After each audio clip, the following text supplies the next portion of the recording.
Doug from IELTScity.com, and I'm going to talk about describing large and small changes, something you'll have to do in IELTS Writing Task 1. I'm only going to cover just a part of it, but in our 7 for 7 program, it will be covered more comprehensively under the section Uptown. Alright, so let's take a look at it.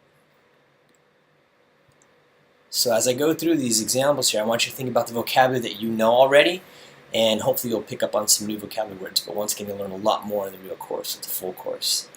So let's look at this first example. Is this a small or large change? Obviously it's a small one. So a minimal rise can be noted. There's a marginal bump, or numbers increased marginally. Let's take a look at another example. Here we go. On the bottom right, you see on the bottom right there? The second example. Is this small or large?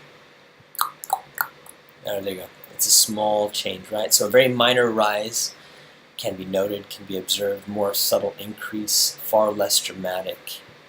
All right, let's look at two more examples and we'll be done. Now it's in the bottom left. You see on the bottom left of your screen there? There you go. Is this a small or a large change? Let's take a look. Boom, baby, it's a large change, right? The number of males just about double. There are almost twice as many, yada, yada, yada. Now let's go to the top right. There you go. Here's another observation. Is it small or large?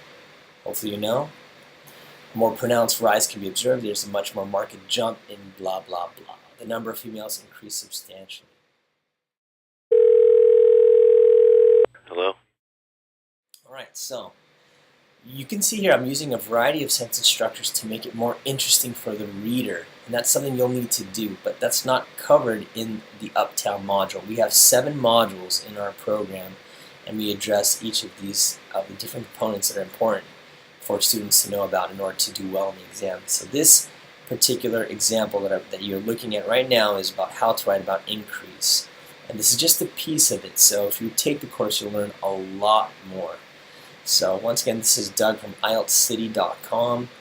Please follow us on Facebook, join the conversation, get involved. We'd love to hear from you, and we hope you do well in your next exam. Take care.